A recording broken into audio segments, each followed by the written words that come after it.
complain about the colonial past, history, independence, but whatever it is, immediately post-independence, there has been a massive migration-related conflict, killings, and then the Indus, and continuously going on the Kashmir issue. The crux of the problem is Kashmir, but of course this is, that we all know. But there is a huge lack of trust between these two countries, India and Pakistan, for anything. But also we need to realize that these two countries are sharing a river on an agreement on this Indus River for more than 52 years now. They have fought 4 wars, 3 wars that time. The 99 war, I'm counting another war. So the 3 wars they have fought. They have gone on to different type of tensions, all kinds of issues. In spite of everything, they are continuing this 1960 agreement till now. But this is something, we need to realize that why this agreement has worked, or what is there, why this agreement was made, and how this has worked. Of course, when the World Bank came in 1960, or before, 1940s, so Eugene Black was the World Bank president. He sent his friend to look at it, and then the things come up in an article, and then World Bank got interested. It's of course, Indus is one of the major success stories of that part of the time of the World Bank, and World Bank tried to do that in the Nile recently in another river basin. So World Bank was involved, and the India and Pakistan that time didn't have the resources to do their own constructions in that on that river system. So they went on and got an agreement. But that agreement was signed in the 1960s, and the agreement was not a water agreement. It was an extension of a 1947 agreement, means a partition agreement. It's a 6 rivers, 3 west side, those 2. It's like, Punjabi Muslims go to the Pakistan side, Punjabi Sikhs and Hindus go to the Indian side. So it's a 3 Pakistani flowing, the western flowing rivers go to that side, and 3 eastern flowing rivers go to Indian side. That was the easy partition system. So that's where both the India and Pakistan agreed, and the agreement is still working on that. The 3 rivers, which goes on to the Ravi, Bias, Satluj, the eastern flowing river, that has, of course, been mostly used by India. This doesn't go through the Kashmir side. If you are looking at the Kashmir side, it doesn't go into the Kashmir. It's either Himachal or Punjab side. It moves into the Indian. Or there is a bigger problem going on within India of how to share the eastern side of the river. That's between Punjab, Haryana, Rajasthan, which previous speakers mentioned, and even Delhi. And even the idea is to getting it to Gujarat. So there is a lots of idea going on out there, and also the interlinking river projects in India, which will be a major crisis in India, politically as well as economically and environmentally. Forget about that. So that's one part of the story. The other part of the story, that the 3 western flowing rivers, which have gone to Pakistan side, that also creates a number of conflicts within Pakistan. And the Pakistani, the different provinces do have problems within how to share this water. But the question comes, the conflict which goes on between India and Pakistan, how to share this. And they have been, since 1960, they have been following the agreement. When the 1965 war took place, India at that time even paying money to Pakistan, because they were supposed to pay 60 million pounds or something. So they were fighting the war, and India at that same time paying money. I still remember 2002, when there were 500,000 Indian troops were stationed close to Pakistan because of the attack on the parliament. That's I don't know, recently something has happened. Let's forget about that. But when the Indian troops were standing very close to the Pakistan, there was, I think I was in a group in a South Asian group. We were discussing in the UN University in Tokyo. We are all waiting whether the Pakistani Water Commission, the Indus Water Commission, will come to India or not, because there was no flight coming. And if, according to the agreement, if the commission, they don't meet before June, 1st of June.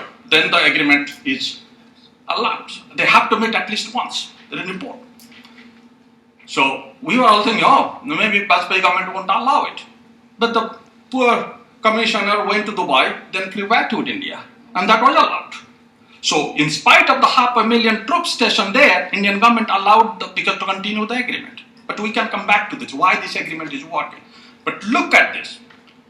In spite of when the agreement is working, but the India and Pakistan are fighting all the time over how this agreement is working. The three major ones, Ullar Barrage, which is an issue for the navigations. If you don't know, the Ullar Lake is quite very close to the quite sensitive area in the Indian side of the Kashmir. Even the Indian naval troops are, guarding that Indian Navy in the Kashmir. So you can imagine, naval commandos in Kashmir. So when I first saw them, I was very surprised what the naval commandos are doing in Kashmir. But they are actually for that lake. But that lake, there is a barrage which is being discussed. Pakistan opposed it. It has been going on from the last since 1980. But now there is some associated work is going on. Recently, a few months back, there has been local militants have some problems with that, and then some attacks. So that has been stopped, or is going again, starting again. But that's an indirect conflict which is going on. Then we were talking about the other ones, so which were like Baglihar.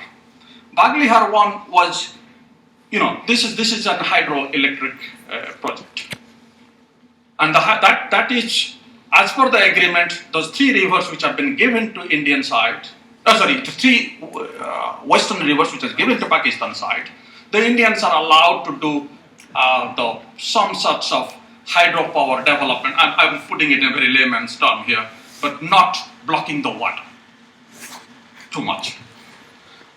So there is a certain restrictions out there, and the Indians, to be honest, they cannot take the water from that three western flowing rivers to India. Well, how they will take? Will take in the helicopter and put it in the Punjab? I don't think so. And there is some sort of plan which is, you use the nuclear energy to blast the mountains, create the tunnel and take it. This sounds like Chinese planning, but I won't think it will work in Indian context. So the water will be there. What to do? What India is going to do with that water? Not flood its own, that area. The water will certainly come back to Pakistan. There's no way water is going to stay there, because they can't do anything. They cannot drink that much of water. There are not so many people. Of course, increasing that population, but they won't. So what will happen to this?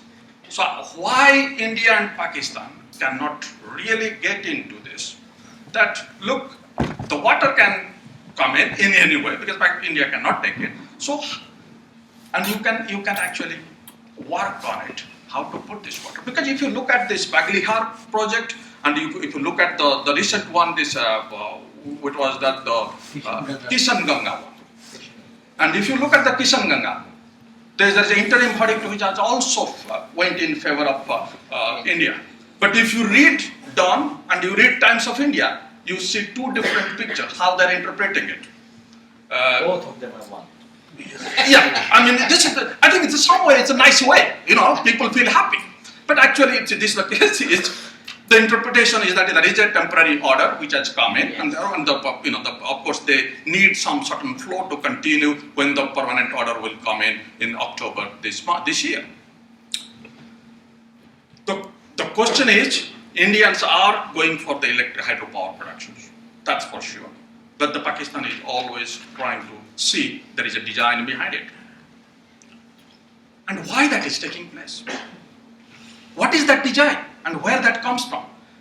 The question comes here because a huge lack of trust between these two countries. I think as the previous speaker was mentioning, that the dams might be used for strategic purposes. So why not to, because the dams can be also used for so many beneficial purposes, Because if you look at the dams, if the dams can be built in that part of where the India is building the dams, or the Indian side of the Kashmir, or Indian administered Kashmir, whatever the way you want to say, then it's the best location possible. There is a less evaporation will take place. That will also support the lower dams which are built in Pakistan, because it will stop the silt coming down and desilting or the silting the dams below. But we don't talk about that. India and Pakistan, they don't talk about this issue. What are the positive ways we can use that dam to develop a cooperations together? It's just, which goes back to this lack of trust. The agreement is still working. Agreement will work because it's not any positive part of it, it's the negative part of it. Because Indians actually do not have a, because it's a geographic, it stops them to use that water anyway. So they don't see a big gain of water coming into this, going beyond this agreement. The other one is, it's also very much, it's a very sensitive area. And you don't build the dams inside a tunnel, you build a dam openly. And it can be, it's open to all kinds of things. And that area is open to all kinds of things. So you don't really, there is a strategic military reasons involved that you don't really build dams openly and create a fight. So it's a huge selfless interest which is involved, and negative attitude which is continuing that Indus agreement. But that Indus agreement is already 52 years old and doesn't take into the new realities into account. And that's why I think we need to move beyond. Leaders of countries, they need to come together, try to see if there is an agreement which can be brought in, which will be, I'm not saying that 1960 agreement was bad. 1960 agreement was good in 1960. But in the 21st century, you need to find an agreement where you find a joint non-political use of Indus River and its, Indus and its other tributary rivers. Otherwise, the demand is so much. The requirement is that you need to go beyond out-of-box thinking and look at this. And of course, if you look at the Kashmir, the way the rivers are going, we are talking about this hydropower. India is producing hydropower, not giving to Kashmir, then sending it to the mainland. There's nothing wrong with the agreement actually, because then it's wrong with India not giving the hydropower. But the thing is, but that is not the issue. The issue is that there is not enough hydropower for the demand. The increasing demand which is there, the hydropower has to be, but how to use this? How to bring into the demand of the Kashmiri population? Because the Kashmiri, Indian side of the Kashmir is absolutely, they are mad at this agreement. And there was a 2002, there was a near unanimous resolution in the Kashmiri Parliamentary Assembly against this, and there is a political opinion against this agreement going. So I think it is what I would like to see, that the leaders of the two countries, they need to come out of that box. Don't look at 1960 agreement, but how to find a new way of sharing the river in a way which will be beneficial to the region, not to the political entity. How to make the best possible use of water. How to make the best possible water, not for your agricultural growth or industrial growth, but also for the ecology and environment of that area, of that region. And that will be a clear, not only a good thing for the water cooperation, but it might generate other added incentives, other benefits, which will be building much more cooperative relationship between India and Pakistan. Because that is once they start learning of working together on a shared natural resources, they will know how to work together. They are not working together now for any way. Unless, there is always this issue which is, unless you have to give that a chance, I think we need to move beyond the 1960 agreement and look for a new agreement on the industry. Thank you very much.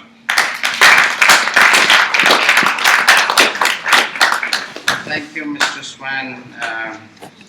Of course, something new I learned, it's a partition agreement, not a water agreement. I think it will remain in my mind for a long time. Now, from the experts on India-Pakistan,